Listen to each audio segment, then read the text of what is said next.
So the first part of the class I want to do is a short-ish lecture on non-psychodynamic psychotherapies for schizophrenia, being used with schizophrenia. And that will include a bunch of stuff we're going to go into. I do not claim to be an expert on all these, especially the cognitive behavioral stuff. You guys know more about that than I do, so I will appreciate your comments and feedback and clarifications on that. It's something I'm very interested in learning about, and I'm learning about it, but you guys, I think, are probably more steeped in it than I am. So that's what I want to do. Does that sound good? So we'll do that, and then John will come. We'll have a discussion with him, and that'll go however long it goes, and then we'll let you guys go. So that's the plan for the day, okay? And I think next week, this is week 11. Is it next week spring break for you guys? Mm-hmm. Next week is spring break. So that means I really should figure out a way to get out of town since I don't have to come and be here. Think about that. All right. So let's talk a little bit about treatment of schizophrenia, psychotherapeutic approaches. This will be the lecture on non-psychodynamic stuff. I am working on the lecture for psychodynamic stuff, which will, I think, happen after you get back from spring break. And I'm going to do a little bit of a primer on psychodynamic psychotherapy. I just talked to my dad the other day. He's writing a book on psychodynamic psychotherapy. He actually finished the book. He wrote it for a Chinese audience from mainland China. It's translated in Chinese, and he's going to then do it in English and try to publish it here. And I may or may not co-author that with him, so I'm working on that now. So anyway, I'm going to do a little primer for you guys, and then talk a little bit about psychodynamic therapy with schizophrenic people. And then my dad, we're going to get him on Zoom and have him talk about some of the more complicated stuff, and maybe have him talk about some of his cases directly to you guys. So that should be kind of fun. Okay. I know we're missing a couple people today. A couple people were sick, but 1, 2, 3, 4, 5, 6. Yeah, it's a lot. So do encourage your colleagues to come, especially when we're having guests, because it's, you're going to miss something, and I don't know whether he's going to let me record him or not. So anyway, all right, we'll get going. Okay, so I'm going to divide this up sort of rather arbitrarily into what I call supportive therapies, and what I'm going to talk about today is the therapies that I think of. How can I say this without being evaluative? That I think of as more proper psychotherapy in general. And so this is an arbitrary distinction. So not everybody would agree with the way I've categorized things. So you can take this with a grain of salt. I've tried to just use my experience, and at the same time trying to be fair to therapies I know less about. So that's how I'm going to do this, okay? So just, you can take this part a little bit with a grain of salt. Just realize other people may not agree with my categorization here. So supportive therapies, this is very common in the world dealing with people with schizophrenia. If you guys are working with schizophrenic people right now, you are probably engaged in one of these kinds of, or at least aspects of supportive therapies, right? It's very, very common across the board. And supportive therapies include things like reinforcement and shaping, i.e. behaviorism, bolstering of defenses, which you can think of as, in the CBT world, this would be, trying to get people to think correctly. Comforting, just being a comforting presence if you're Rogerian, unconditional positive regard. Listening, okay, but not necessarily listening with the third ear. You guys heard of that book, Listening with the Third Ear? It's about, written by a psychotherapist way back when, about listening to what's underlying the conversation, right? This is just listening. It's plain listening. Problem solving also, you guys know this from CBT, but this is also done in other more, I want to say, naive ways, mostly just helping people with schizophrenia negotiate sort of their activities of daily living and these kind of things. Reassuring, it's going to be okay, et cetera, et cetera, et cetera. Lots of these kind of things, right? Now, I'm including in this list of supportive therapies, again, rather arbitrary, applied behavior analysis, which I know a lot about because I did this full time. Psychoeducational therapy, cognitive remediation, and social skills training. Okay? These are all very, very common in institutions or agencies that deal with people who are schizophrenic. Okay? So my job, I worked at the state hospital. I was required to do applied behavior analysis. It was not a choice.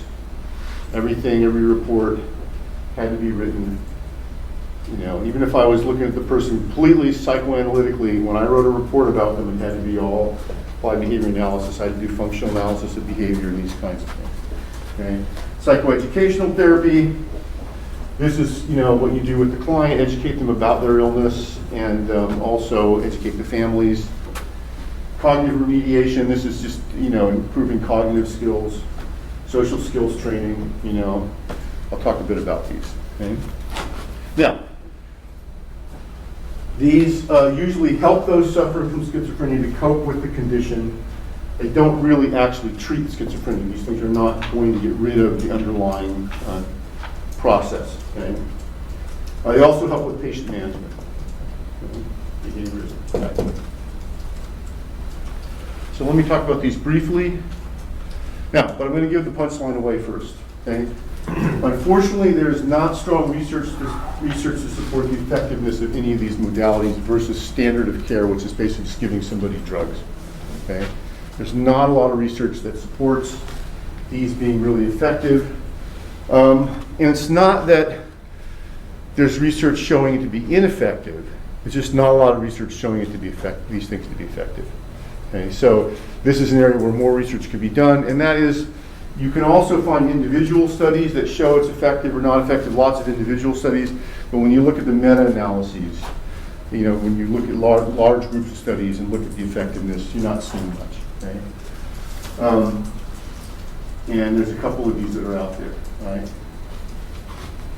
There's one study showed that it was effective in group settings, and I'll talk a little bit about group settings with some of these things, because a lot of these things can be done in group settings. Personally, I like the group setting stuff quite a bit.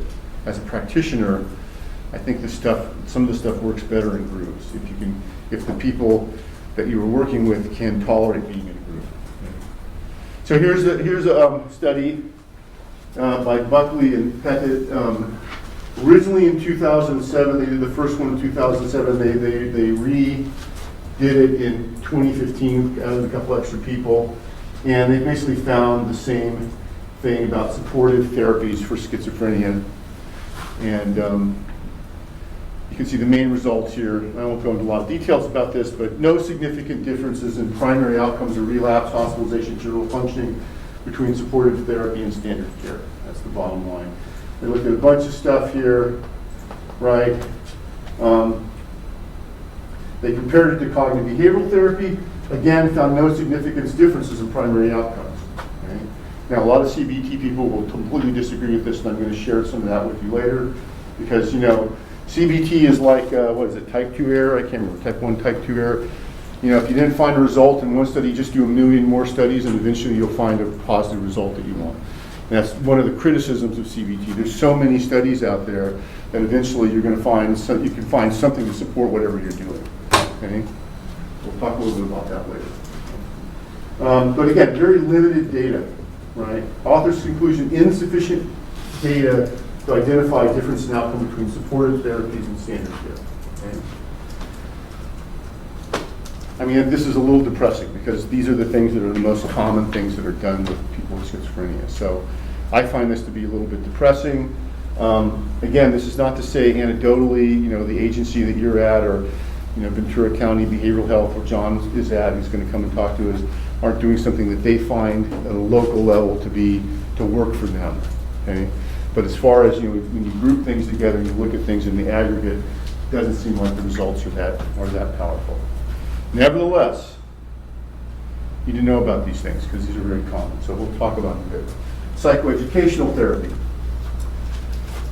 Goals for the client: understand schizophrenia, how to manage it, increase medication adherence, prevention of relapse, which basically a lot of times means adhering to the medication, enhancing coping with distressive symptoms. Right? Treatment, educate about the illness, develop strategies for taking medication regularly, teach strategies for realizing when relapse is imminent, when if you're feeling the relapse coming on, have strategies for what you're going to do, development of relapse prevention plan, easy access to info. And a lot of times they suggest giving these guys a wallet-sized card that has their diagnosis and medication stuff on it, emergency contact numbers for them and also for some, for healthcare providers. So these kind of things, very kind of rational things you would do with somebody, right? And you have psychoeducational therapy not only for schizophrenia, but for diabetes, for kidney disease, you name it. And if you get these flyers from the hospitals around here, you'll see that they run a lot of group sessions for different illnesses. Cancer, people with cancer, and they can be support groups, but they also have a psychoeducational function. So again, I think, on the face of it, it's obvious that this is very helpful to people. They don't know anything. Just learning about what schizophrenia is, or learning about whatever disease you have is helpful, okay? And most of the hospitals around here have these kind of psychoeducational groups, a lot of times run by social workers, but sometimes psychologists. Okay? You can also involve the family, which is very important to establish a collaborative relationship between family and treatment team. Again, educating the family about schizophrenia, improve monitoring of the psychiatric illness, recognize prodromal and relapse phases. NAMI, National Alliance for the Mentally Ill, support group involvement. NAMI is an interesting group. My feeling, and again, this is my opinion, you can take it with a grain of salt, they do some really good things and they do some things I don't quite jive with personally, but this is if you have somebody with a severe mental illness, this could be a good group to be involved with. Treatment tends to be focused on the long term, future oriented, not past or present. Focus on psychoeducational and stuff means improved communication and problem solving. And the idea is to help all the family members pursue shared and personal goals regarding the client, patient. I'm using patient and client interchangeably here. So a lot of times you'll see in this literature patient because a lot of times this stuff comes out of the hospital setting. Cognitive remediation. This is a type of therapy that deals with neuropsychological problems that come with schizophrenia. It teaches, the goal is to teach patients specific strategies for enhancing attention, memory, and learning. Used to be done with paper and pencil kind of things, but now it's mostly done as a computer exercises. It takes the form of some kind of drill and practice, which are very repetitive and can become very boring for the client. So when that happens and you've got a computer, what you do is you make these things into computer games, and that's what they've done so far. And maybe some of you guys have seen some of this, I don't know. But you make it more like a computer game experience. And the idea here is that these exercises can improve frontal executive functioning, reasoning, problem solving, abstract thinking, mental flexibility, memory problems, attention problems, distractibility, motor coordination in some ways, sometimes. And then also just basic things, how to set up and use a schedule, alarms, pillboxes, mnemonic devices, things like that. A lot of this is structuring the environment for the person. They have deficits in memory or paying attention, so you structure their home environment, for instance, to, so that you can color code things so they know where to find stuff. And just some really basic kinds of simple kind of things you can do that can be helpful. Okay? Social skills training, and this is also very, very common. I have a friend, a guy who was his clinical supervisor, and he now runs a big agency up in San Francisco, and he's an MFT, and this is all they do is social skills training for people with schizophrenia. The whole agency, this is all they go around and provide this to a bunch of different people. And this is usually done in a group setting, very typical to do in a group setting, and it includes things like basic social skills, like learning how to have conversations, learning how to make friends and resolve conflict with other people, just basic interactions with other people. Expressing your feelings in a group to other people.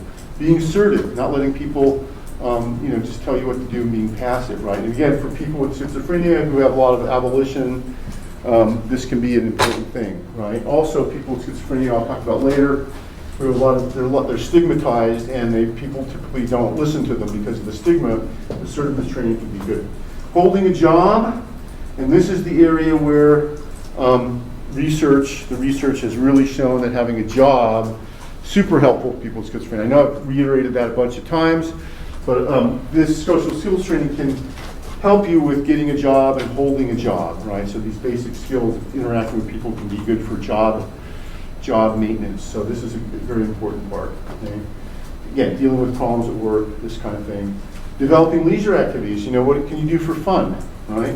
Et cetera, et cetera, et cetera. And techniques are used are modeling. You know where modeling comes from, right? The Andura social learning theory. You see something, you model yourself after it. Role play, corrective feedback. This is a big part of this. Okay, I did some of this in the hospital. We have the clients role play, you know, okay, in the morning this kind of thing happens, what would you do? Have them role play with each other. And then group therapy in general, I think of sort of the umbrella of this. So you can have whole therapy groups, support groups that just do this stuff with schizophrenia. And this is very common. Okay?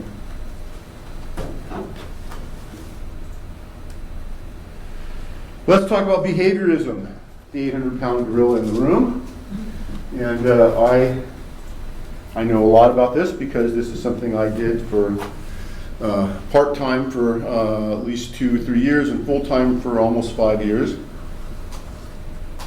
I was an applied behavior analyst, and now you guys may or may not know that there's now a credential that the behavior analytic people now give, this BCBA credential. You're all getting doctorates, so you can get a BCAB/D, which means doctoral credential.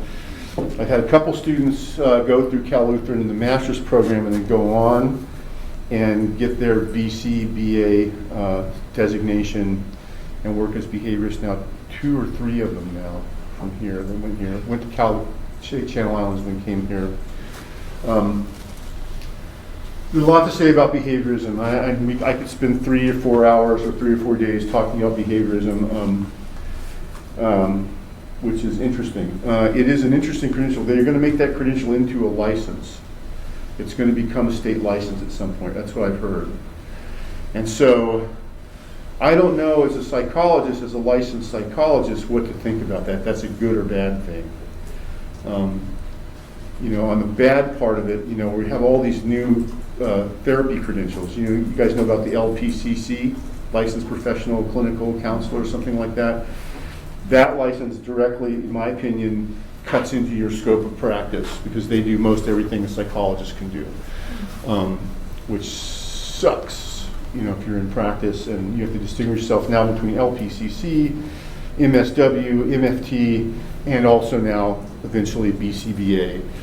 Those are all direct competitors, not to mention MDs, right? All and DOs, all direct competitors to you, at least in some instance of doing some sort of kind of non-medical therapy, possibly. So that's bad. On the other hand, most BCBAs and most behaviorism, applied behavior analysis, is usually geared toward people with developmental disabilities. And the most common place it's used is for people with autism. Okay? Most psychologists, unless you work in a state hospital like I did, most of you are not going to probably have too many autistic clients. Probably not an area most psychologists, unless they're in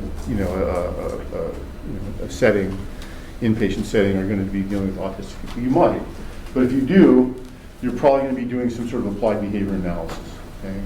So the BCBA people, this is sort of their area now. It's becoming more and more like this is their thing.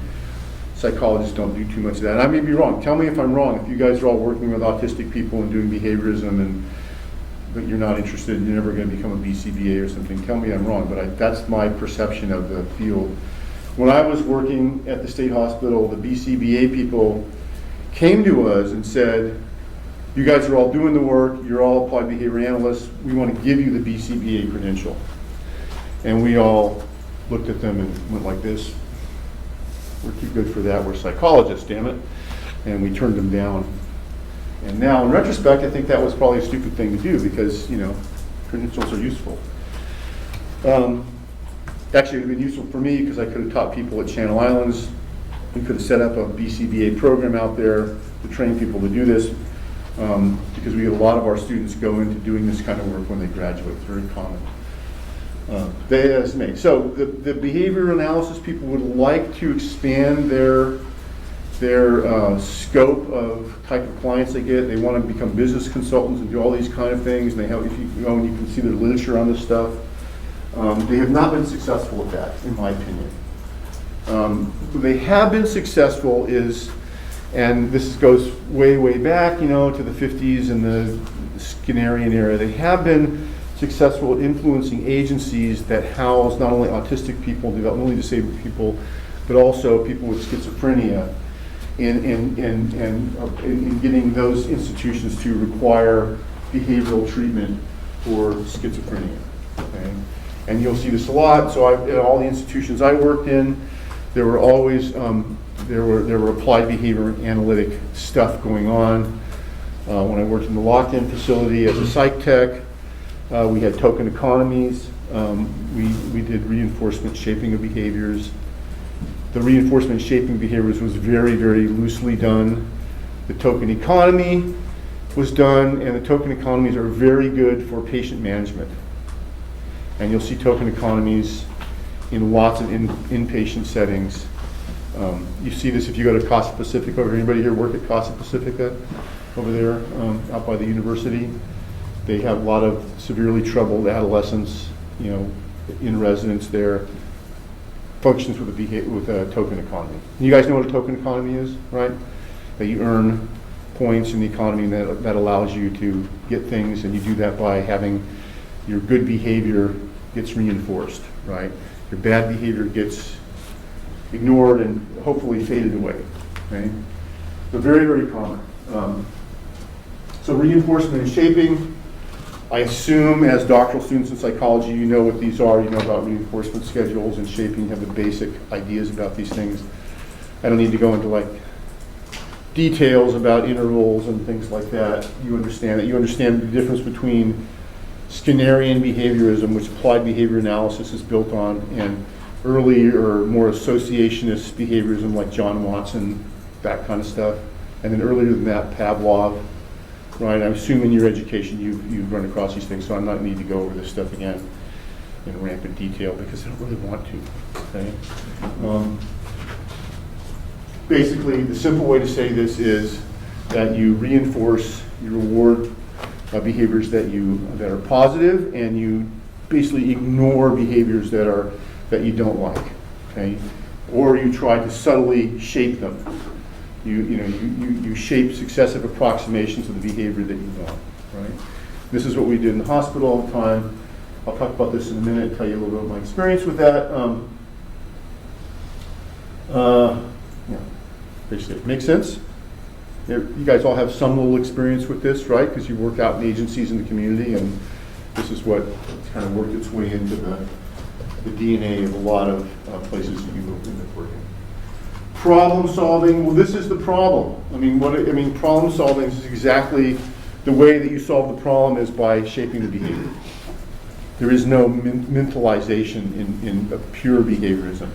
Okay? Though they do start to skirt into it, because a lot of the problem solving stuff becomes basically trying to realize, and I remember going to a seminar about this and thinking these guys have now subtly introduced cognitive things in here. To a seminar on behaviorism and communication, and we were trying to figure out what the behavior is communicating to everybody. I have a client, she walks down the wall, hits her head against the wall. What is she communicating by that behavior, right? Well, that subtly brings in lots of cognitive things, right? So problem solving, don't think of it in the pure sense, don't think of this as problem like a cognitive problem. This is a behavioral problem solving. Okay? Don't deal with the cognitive stuff. And then again, token economies, I mentioned, these are kind of the big things. It's touted as a treatment, but behaviorism is perhaps most effective as a way to manage people suffering from schizophrenia in inpatients or residential settings. So there I said it. I don't think, this is not curing anybody's treatment by doing behaviors. What you're doing is modifying the expression of the symptoms of schizophrenia. The expression, not the symptoms themselves. Okay?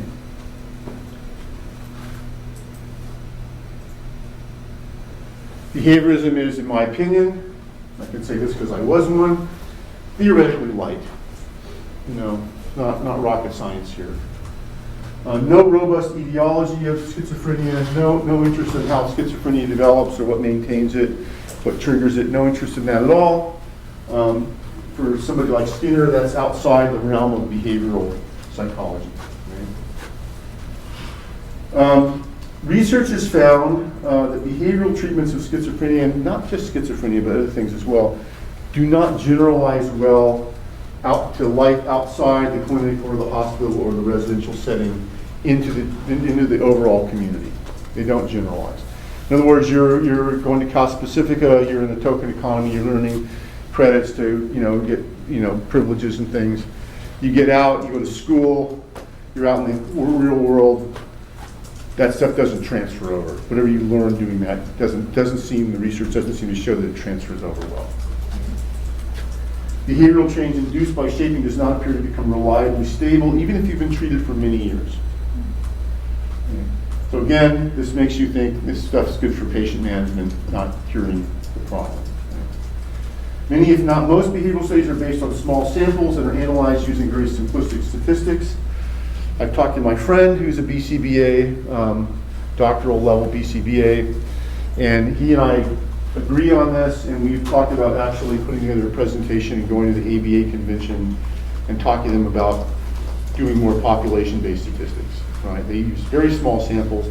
Now, the small samples are great for looking at if you have one patient, following your own patient, like a methodological way to follow the how well your patient is doing. They work really well. And I believe, and you guys can correct me, I believe cognitive behaviorism has some sort of way of doing this as well. They've taken that over from behaviorism, right? You follow your patient, you measure them, you give them the Beck Depression Inventory on week 1, and then you give them to them again in week 12, and you see that there's some improvement, that kind of thing.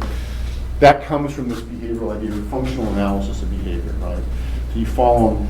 But, even if you have a group of patients and they all have the same diagnosis and you follow them and you see how they do, it's very good for following these individual patients. It's not very good for generalizing to the entire population of people. So it's very, very individual focused, right? It's not very research focused. And some people would call behaviorism a kind of pseudoscience because of this. It's not really showing big principles of this stuff where you just have lots of small little studies for these individuals in very specific contexts, and you can show whether it helps them or not with these specific behavioral symptoms. And that way it's very interesting, and I'll probably get crucified for saying this, but that way it's very similar to psychoanalysis that way, right? That you just have a lot of small samples in case studies, and you're looking at these things. The case studies here are more systematized, but the statistics are really simplistic. Basically counting behaviors and doing things with that. Very simple. All right, and you can read about this. It's a very good article by Wakefield. Is behaviorism becoming a pseudoscience? Power versus scientific rationality. And he wrote another paper, New Myths and Harsh Realities, replying to people criticizing him for saying that. But I said it. And no offense to my behavioral friends, and I have some friends who are behaviorists. No offense, but I think you got to call a thing. It's not saying it's not useful, it's just, it is what it is, right? And so this is a good example of behavioral treatment study. Functional analysis of the treatment of inappropriate verbal behavior. It looked at one person, a 25-year-old man with mental retardation, which we wouldn't call now, we say developmental disabilities, and schizophrenia. And they did a functional analysis, which is just look and see all the triggers of the behaviors, what things made the behaviors increase and decrease. And the behavior they were looking at was inappropriate verbal utterances. And they saw it was maintained by him getting attention. And they reinforced appropriate verbal behaviors and then reduced the amount of inappropriate behavior. So they were able to, every time he said something, that was constructive or positive, they gave him a goldfish cracker or something, however they reinforced him. And then with attention, probably gave him some attention. And then when he had inappropriate verbal behavior, they just turned their back and moved on, right? And this increased the number of appropriate verbal behavior and decreased the inappropriate verbal behavior. What do you think that does for his schizophrenic process? Does that keep him from does that cure his schizophrenia? Does that change his brain or do anything, to his personality that has the person who has schizophrenia? No, it just changes the expression of the symptoms. Okay? But if you work in a big hospital somewhere and you got, 300 people uttering inappropriate stuff constantly, this will definitely help you manage those patients better, right? So that's what it's good for. This is a very typical kind of study. And it comes from Southern Illinois University, which is one of the bastions of behaviorism. The other one's University of Kansas. And again, here's another paper, Beyond Autism Treatment. Again, the idea of trying to, extend behaviorism to look at treating, psychological disorders. And this is what the author says here. I'll read you this quote. Unfortunately for behavior analysts, the descriptions of treatment from a non-behavior analytic framework involves the use of descriptions of hypothesized mental processes. One of the fundamental tenets of our science is that we do not embrace such hypothetical entities such as mind and will, and these terms refer to a possibly existing but at the moment unobserved process or entity. So we don't deal with any stuff that's cognitive or that's thought to exist in the brain or going on. Now, in the 1950s, maybe this was a tenable thing to say because brain science was really at a minimum. But this is completely ridiculous to say in this day and age. This was done in 2007, the era of fMRI machines, and we can actually correlate brain activities to specific emotions or thoughts or things like this. This really no longer makes sense, right? And of course, one of the reasons why CBT, for instance, has become so popular is because we really do have thoughts, right? We can't just say our thoughts are just internal behaviors, right? So when I had to write a report about a client, schizophrenic client who was hallucinating or something or having delusional thoughts, I would have to write, I couldn't say delusional thoughts, I would have to say delusional internal behaviors, right? Put it in behavioral language.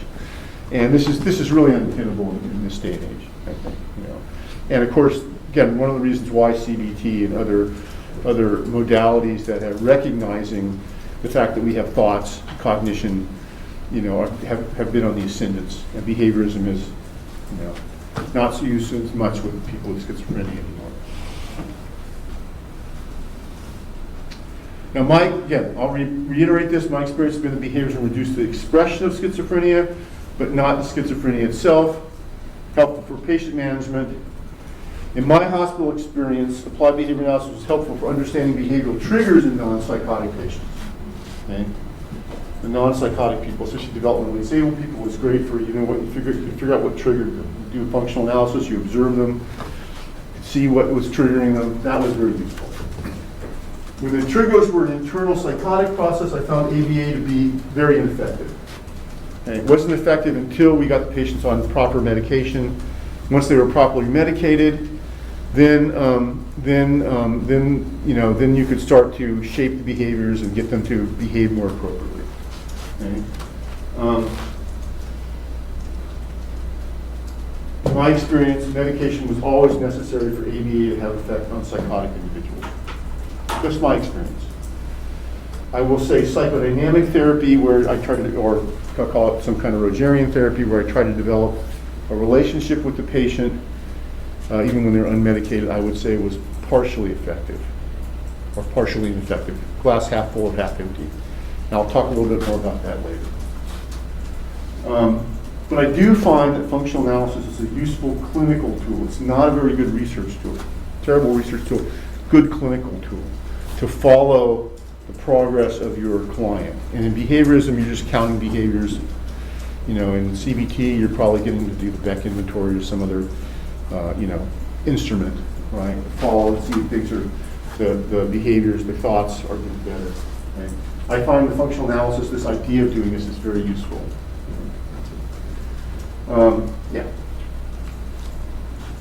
Also for pharmacology, right?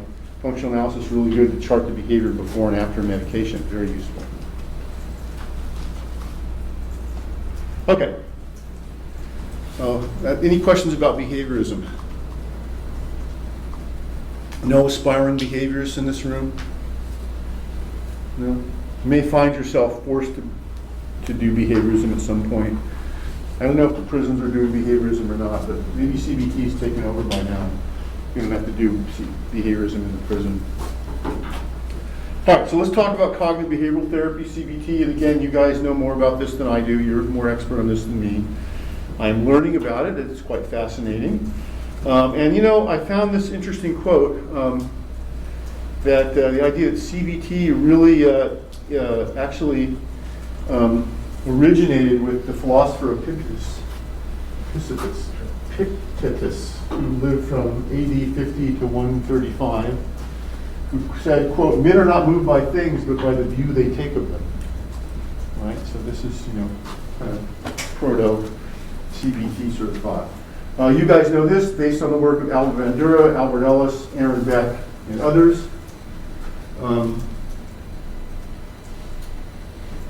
And I'm pretty sure most of you have seen or used the Beck Depression Inventory. My feelings about Beck Depression Inventory as a, you know, from a psychometric view are very dim. It's really a ridiculous piece of psychometrics. You just ask the same question over a bunch of times. And, you know, okay, but that's now become sort of enshrined as the measure of depression.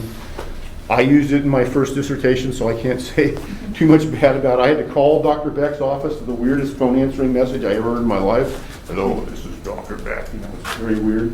But we got permission from him directly back in the day. We got permission from directly, he wasn't quite so famous.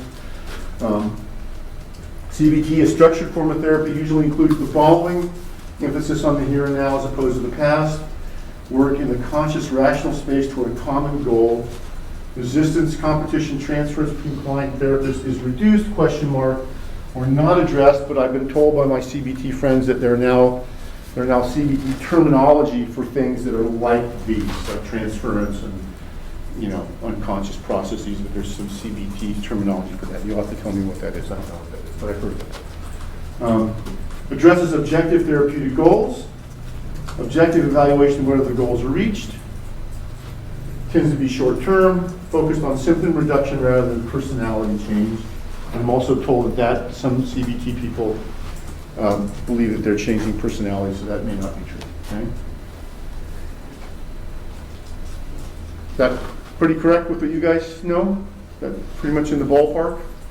Okay, I'm going to check in with you because, you know, like I said, you know more than me. Okay? So, behavioral parts of CBT, and by the way, I'm recording this, so, you know, I know you guys know all this stuff, but whoever, I may be showing this lecture to my undergraduates or whatever, so I'm going to go through the stuff that's obvious to you guys. Behavioral methods. Relaxation, imagery, breathing exercises, progressive muscle relaxation. This comes out of behaviorism. Distraction, object focusing, distraction, sensory awareness. You guys know what these are, right? Right? You get somebody to get distracted by focusing on an object. You know, they may be anxious or whatever, so you have them focus on an object and breathe to relax. Sensory awareness, being aware of what's going on around you. A lot of the stuff, mindfulness, meditation includes a lot of the stuff here. Exposure therapy can be part of it. Extinction learning, flooding, it's all behavioral techniques. Monitoring activities, you know, counting behaviors. Scheduling activities, grading tasks, these are all kind of part of the behavioral aspects. The cognitive parts, explaining the mechanisms and symptoms of the relevant disorder, identifying challenging cognitive distortions and negative thoughts, cognitive restructuring, reappraisal, homework, mindfulness practice, whatever it might be. And then there's a number of offshoots now of CBT, which I'm sure you guys know about these. ACT, acceptance commitment therapy, and DBT, dialectic behaviorism. And you guys have a specialty here in dialectic behavioral therapy, right? There's who does that? Both ACT and DBT we have. Yeah. Dr. You do both? Bedix Okay, and Dr. yeah. Sharma. Yeah, so these are things. And ACT I like, you know, I mean, it's, again, I'm very naive about this, but it's like, let's put a little more Buddhism in CBT. You know, let's add a little more Buddhism, you know, a little compassion stuff in here. You know, so a little more meditation stuff. So I just think this is sort of, in my mind, this is the Buddhist version of CBT, which is great. So I like it. I like Buddhism. I may be wrong about that, so correct me if I'm wrong. What would you do for exposure therapy with someone with psychosis? Like, what are you exposing them to? You know, probably you get somebody who didn't want to go outside, didn't want to interact with other people. So, you know, you do exposure therapy by, like, you know, we used to do this. We take, okay, what are we going to do? We're going to go to the flea market. You know, we're going to go to the, so you take a group of patients, they just want to stay in their room. So we'll go to the flea market, but the first day we're just going to walk around the flea market. We're just going to look over there and see the people. The next day, next time we do it, we're going to go in, we're going to walk around, and then we're going to go to one booth, buy a candy bar or something. buy something reinforcing, right? I can't go. The next time we're going to walk through one of the rows and we're going to gradually expose them to more of this stuff. That's a standard behavioral kind of thing. As opposed to flooding, we're just going to take them in, like jump them in the deep end pool, you know. That's kind of exposure therapy we do. You know, I be very careful about this with schizophrenic people. Just this. Very careful. Okay. So this is pretty much in line. I've got this pretty correct. I mean, I did get this out of the book, so yes. I'm curious because I find that if I'm just imagining if I did that with some of my delusional clients per se, they would just incorporate why Yes. it didn't work this time. Yes. You know, like Yes. millions were taking a nap or something like Yes. that. Where Exactly. Hence why you need the cognitive part of CBT, not just the behavioral therapy. Again, this is why behavioral therapy with psychotic people, you know, because you can just work it into your delusion, right? Very easy to work this stuff into your delusion. But, you know, again, I would say, again, as a psychodynamic person, if I'm going to do these kind of things with a psychotic person, I'm going to do some exposure therapy. I'm going to develop a relationship with them first so they can somewhat trust me to some degree. And I'm going to very closely monitor them to see if I'm starting to see escalation from paranoia or something of the symptoms. So I'd be very careful about just doing this. But again, I think you combine this stuff, you need the cognitive stuff, right? You need this stuff. You need to deal with their delusional thought things. Cognitive restructure, reappraisal, these kind of things, maybe before you do the exposure therapy, right?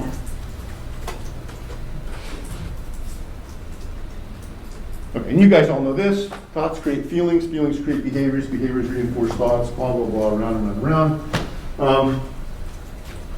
You know, psychodynamically, this is fairly similar. I'll talk about this later. We would say emotions create feelings, feelings create thoughts, thoughts create structures, structures then influence emotions. We would probably turn it around a little bit, but same idea, right? Similar.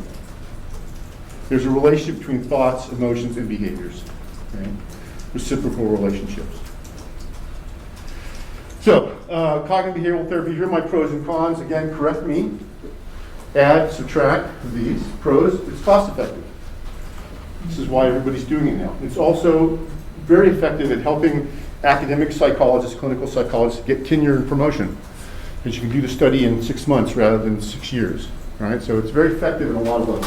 It's cost effective. It doesn't take as many sessions, it's cheaper. You can manualize it in a lot of cases and train people to do it who don't need a lot of training, which is bad for you guys, by the way. But this is, you know, that's why the master's people are going to take over doing therapy in the future, because you can train them to do this, right? It's brief and doable number of sessions. This appeals to clients who don't want to otherwise return to therapy. If you have to go to therapy for 2 years or 3 years or 5 years, you know, I'm not up for that. But if somebody says, 5 or 6 sessions, I could do that, right? But doable. Homework and practice allow the client to work on their problems without the therapist, and this is great. Even once the therapy's over, the client can continue to work on their problems. Very useful. Lots and lots of empirical support. I think this is both good and bad, because I think it's a type 2 error. Am I getting that right? But you know, you have so much empirical support, you'll always be able to find something that is positive to support what you want to do, right? So I think in cognitive behavioral therapy, as I think with everything in clinical psychology, I think we need far, far, far more meta-analysis type studies, well-done meta-analysis type studies. We need to combine the results of all these small studies to really see the effectiveness of these things. And I would include psychodynamic therapy and, you know, Rogerian, anything else we do in psychotherapy research, I would say the same thing. But since CBT is on the top of the pile now, you know, it's winning the phone book, you know, competition of being, you know, more amount of stuff, you know, the phone book versus the, you know, the 15-page paper, you know. I think it's really important to have empirical well-done meta-analyses for this. Okay, so this is both good and bad. It can be applied to many mental health diagnoses and problems, all sorts of things. You guys are doing this now. I'm sure you're applying it to everything, right? It's good. You can use it for a lot of stuff. Cons. Correct me if I'm wrong. Therapy tends to be short-term. Okay? You get 3 sessions and you're going to get somebody's symptom reduction, send them out the door. It's It's like whack-a-mole. Whack these symptoms down, a couple months later they're going to pop up over here, something else is going to pop up over here. Tends to work on symptoms rather than personality change, so the changes may or may not be permanent, may not get at the underlying mechanism that's causing the problems. Doesn't account for a lot of irrational emotions, transference, resistances, though as I said, my CBT friends tell me there are now terms and ways to deal with some of these things. Homework requires a motivated client who's willing and able to work on their own. I mean, I don't know how about you, but when I was in school, I didn't like going home and doing homework, so if I didn't have to do it, I might not do it. You have to have motivated clients. Research support is lacking for long-term effectiveness. So most CBT research is very short-term. I think the longest I've seen is like 2 years or something. That's very rare. Most of it's 6 months, 3 months. And again, that is because of the academics, right? That's the way research is funded, and that's unfortunate. And that's not CBT's fault. That's just the fault of the system that validates it. Okay? Make sense? Anybody violently disagree with any of these things? I really want to hear because I need to learn about this. I think the thing that, like some of the cons, right? So like the short-term thing, I'm pretty sure typically CBT is like 8 to 12 sessions. Yeah. And, the goal of all therapy, whether it's psychodynamic or CBT or DBT or ACT or whatever it is like to give somebody the tools to basically become their own therapist. Yeah. Yeah. And so I think while psychodynamic does that through a lot of relational exploration and kind of exploring patterns and stuff like that, I feel like CBT modalities tend to do that in a very objective, here is this skill, practice this skill. Yeah. When But you need to be your own therapist, it's do really the skill. working at a skill level, right? So Yeah. you are changing. I have a bad thought. I want to have a good thought about this. You're changing a specific thing. It's where psychodynamic therapy tends to want to change the person's outlook and viewpoint on everything, right? Yeah. And so so you say 8 to 10 sessions seems like a relatively long term, but in psychodynamic therapy, 50 sessions would be considered to be pretty short term. A year, Yeah. a year, once a week for a year, would be considered to be pretty short term, right? Mhm. 2 years would probably be average, probably for just psychotherapy, once a week psychotherapy for whatever, depression, whatever it might be. And that's a disadvantage of psychodynamic therapy, right? So, I'm going to get to this later because the punchline will be, why not combine the two things, right? Because it really makes sense, right? And I think this is what I think in your lifetime, this is what you're going to see. That's something that I did with one of my most recent clients. Is I did a very kind of cognitive based beginning part of the therapy Yes. to get him a little bit more stable and just have the objective skills under his belt. And then we kind of dove more into a psychodynamically informed therapy, and it was really profound and really effective for him. There's no reason why you cannot do both. Maybe not with every client, right? But there's no reason why you can't do both. So we're going to get out of this tribalism in psychology. God, we got to get rid of it. It's just killing us as a profession. So, because we have all the other people competing with us, so we need to have something that we can add value. So that's something. Okay? So we'll talk about that in a minute, because people have done that for schizophrenia. And I'll show you the book the guy wrote. Okay? One of Beck's first cases was in 1952, the person suffering from paranoid delusions. I didn't know this, but I found this out. So he actually dealt with a psychotic person. He thought that people from the government were tormenting him, and Beck helped the person examine the evidence supporting and refuting his paranoid beliefs. And through this process, the person was eventually able to understand the government people were not doing anything to him. And he got rid of them one at a time. Beck would work with, what about this guy? Let's examine what this guy's doing. Okay, yeah, I guess he's not bad. And he did this to all the people the guy thought was tormenting, eventually got rid of all of them. Okay. And CBT understands schizophrenia through the stress vulnerability model. You know this. It's essentially a biopsychosocial model. Biology, interactive environment, it interacts to create schizophrenia. Right? We talked about this already. Schizophrenia maintained by incorrect cognitive attributions, emotional processes, and life circumstances. Okay, we've essentially said that. That's a way of summing it up. I think that's reasonable. When stressed, individuals have genetic susceptibility to schizophrenia will develop schizophrenic symptoms. The content of the symptoms varies, determined by a person's unique emotions and experiences which derive from their thoughts. The schizophrenia has developed worldviews that predispose them to specific styles of thinking. Typically, these thoughts can be delusional and paranoid. Incoming information is then interpreted according to these styles of thinking. Information that confirms delusional or paranoid beliefs is given more credence than other information. Okay? Now, this also applies, by the way, to mass delusions. If you look at the QAnon people and all this kind of stuff, the same thing, right, going on here. So this, you could actually apply this to delusions to anybody who's got delusional thinking process. CBT can be done with schizophrenia sufferers. There's a CBT protocol, and these people can be medicated or not medicated. It's thought to work very well with people who are medicated. So this is another good pro for CBT, work with people who are medicated. Goal is to reduce the positive symptoms, delusional intensity, hallucinations. Also can work with negative symptoms because the negative symptoms are very similar to depression, which CBT is known to be effective with, right? Includes rational examination of schizophrenia, including delusions, and involves reality testing, the development of coping strategies. Okay.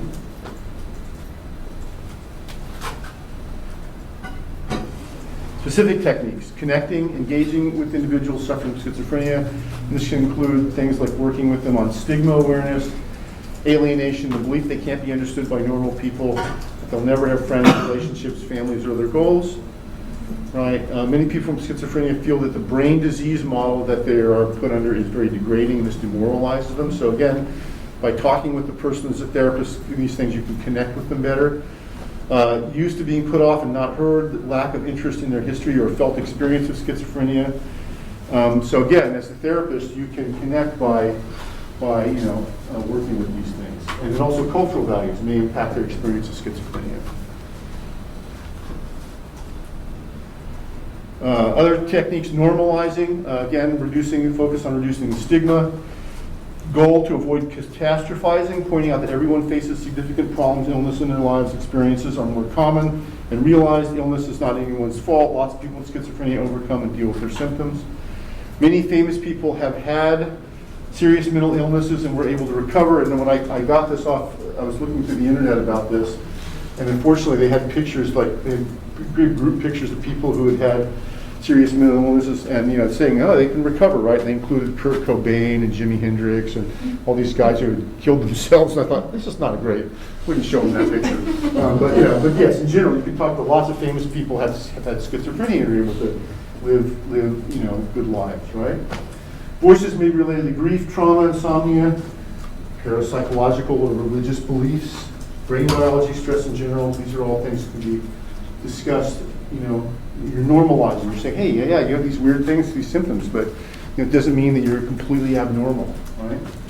Negative symptoms can help the client establish a more normal, constructive daily routine with a schedule and structure. Pull this out of behaviorism here, right? You can some social learning stuff in there, or social skills training in here to be included, right? But you're normalizing the person. You try to help them normalize. Examples. Client says, you're going to send me to jail because I'm hearing voices. And you might say something like, lots of people have significant life and health problems. Doesn't mean they're going to go to jail. I don't send the people to jail for hearing voices. Voices you hear are triggered by stress. Lots of people in stressful situations hear voices. Doesn't mean you're going to jail. I mean, these are dumb examples. I'm giving you general gist of it. If I'm admitted to the hospital, it'll keep me there forever. Lots of people go to the hospital for a short time to get their illness under control, learn to manage their symptoms. Once you're better, you'll be able to leave. Right? Only crazy people hear voices. Lots of not crazy people hear voices. It's common just before falling asleep. Right? Stuff like that.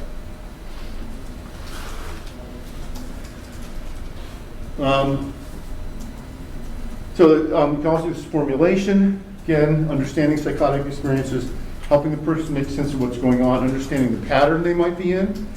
Crisis management, de-escalation of psychotic episodes this will help with that. Okay? Understanding the pattern. What are the patterns? Typical pattern, right? Worry, stress, catastrophic thoughts, I'm in danger of going crazy, leads to feeling of distress, anxiety, depression, makes the symptoms worse. Symptoms include hallucinations, delusions, hearing voices. That causes more worry, catastrophic stress, etc. It just goes on and on. So helping the person realize this kind of stuff. This can reduce reasoning biases. Belief in flexibility, jumping to conclusions, extreme responding can be the result of this. So again, you're going to work with the patient around so they understand the pattern that they're in, right? And so again, trigger, psychotic symptom, behavior, belief about the symptom, consequence, psychotic symptom. Goes around and around and around. So this might be an example. Fight with your mom about taking your medicine. Stresses you out, you hear a voice. The voice tells you to say something to mom. She then calls the police. This reinforces the thing, mom is trying to get me, mom's trying to poison me. And then because of that, you now are afraid, you don't get any sleep. That stress causes you to hear voices again, fuels the cycle. So looking at specific situations in the person's life that are triggering these patterns, right? These patterns of thoughts and interacting with the symptoms.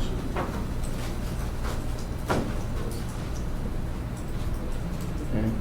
And automatic thoughts, again, cognitive reappraisal, you can think about lots of automatic thoughts that schizophrenia people might have. I'm crazy, I'll never get better, I always feel bad, I can't get a job, can't have a relationship, burden to my family, there's no hope. I'll end up homeless on the streets, everyone's out to get me, I always feel insert negative emotion here, I will never feel insert positive emotion here. Develop and explore alternative perceptions and explanations, working to reduce anxiety can also reduce these cognitive distortions.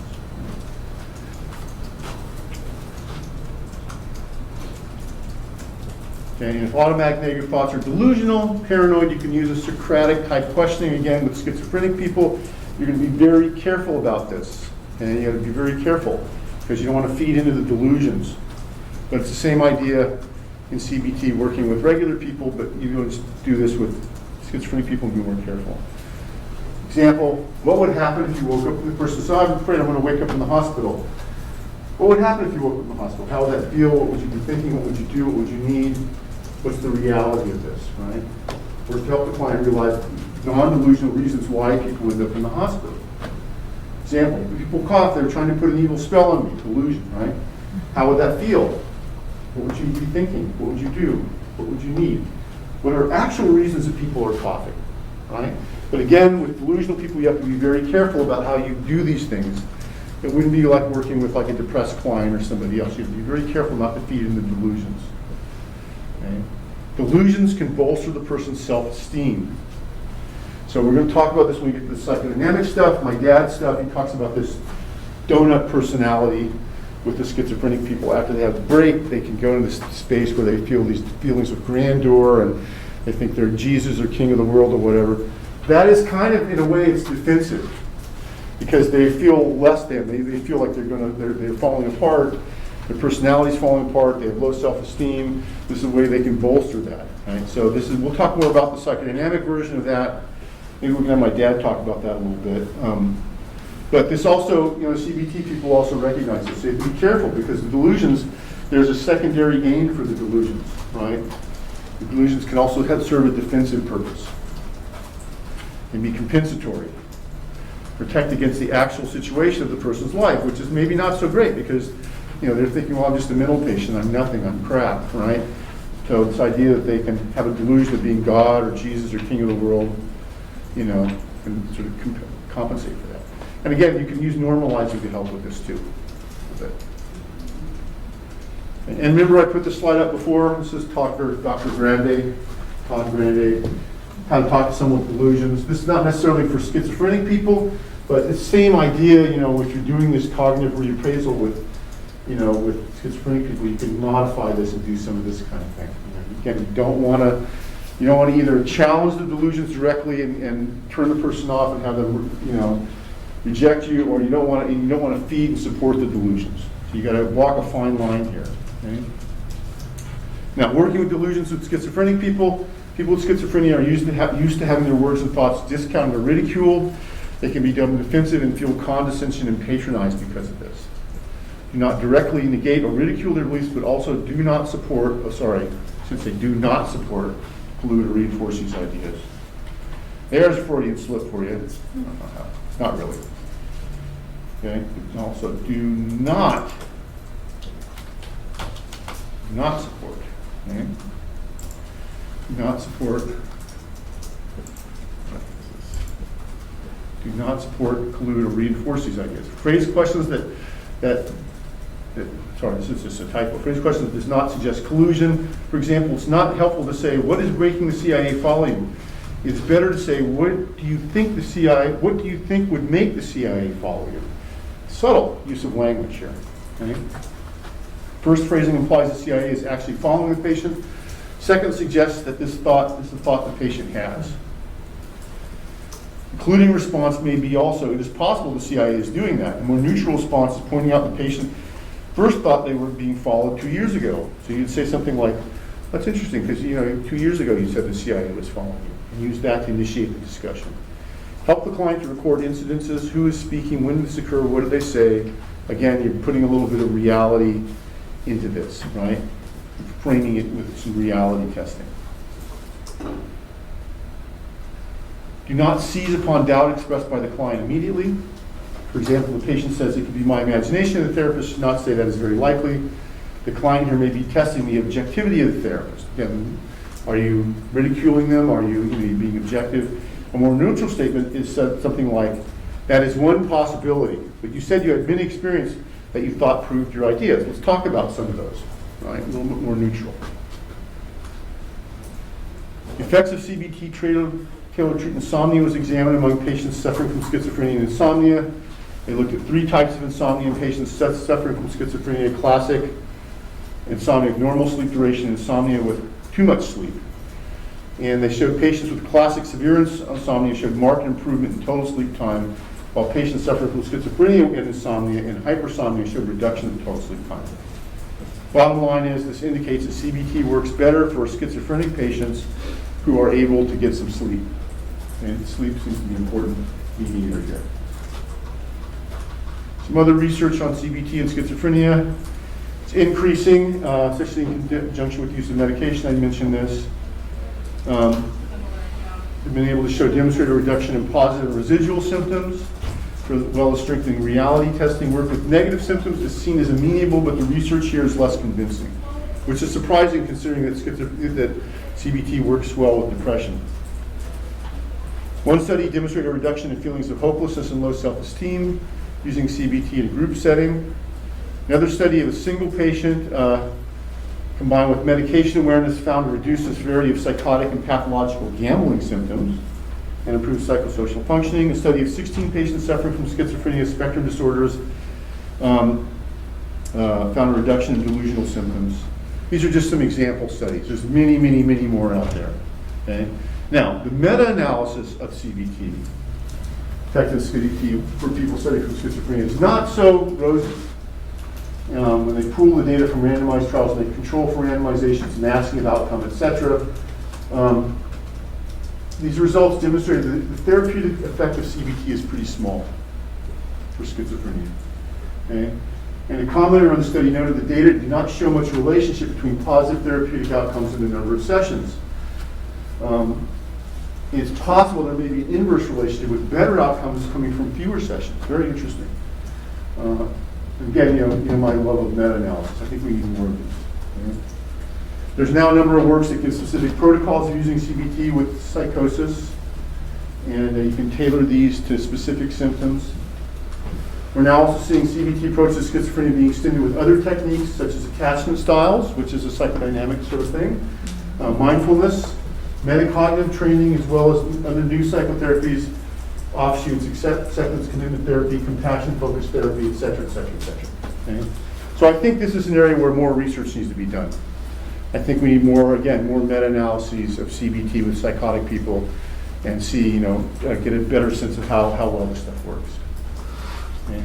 And I just want to mention, here's a couple other things. Acceptance commitment therapy, again, you guys know about it. Here's a book on it, using it for schizophrenia. Person-based cognitive therapy. This is interesting. They combine Rogerian therapy with cognitive therapy for psychosis. Very interesting. I just had a chance to skim this. I haven't had a chance to read it yet. Positive psychotherapy, which I didn't even know existed, but there is a form of positive psychotherapy. And these are all the kind of things that they use here. They have like a 14-week, 14 sessions, and each session has a certain theme of these things. And you can read all this stuff yourself, but this is basically the idea here, how it works. And this is how you do it for psychosis. And I guess for psychotic people, you have 11 sessions, but this is what you do for each session. This is separate. So, EMDR, which is a therapy you guys may know about, eye movement desensitization, which is basically a therapy used for post-traumatic stress. Well, schizophrenia probably has a post-traumatic stress component, so they're using EMDR for it. Apparently, in small studies, this is very effective, but again, we need some meta-analysis here.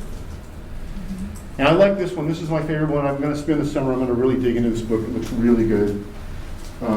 Integrating cognitive behavioral and psychodynamic treatment. So again, this is the idea that we were talking about earlier. We can do both. No reason why you can't do those. Okay? And I think that's it. So that's very quick, and we're just about at the time where I'm going to go out and meet John and bring him in. So any questions on anything? Got a couple seconds for questions. All sort of makes sense. I went through that very quickly. Sorry, it was very quick. But that's the idea. So this is the roughly the psychodynamic stuff that's being done. There is probably, I'm sure there's more out there. But the main stuff that's being done, I mean, you think of behaviorism and social skills training, and that stuff is the old stuff, and CBT is coming in sort of as the new landscape, the new stuff that's being done. And then you have these other kind of offshoots out there, people trying different things. And I think it's an accurate portrayal of sort of the landscape of what's going on with the treatment.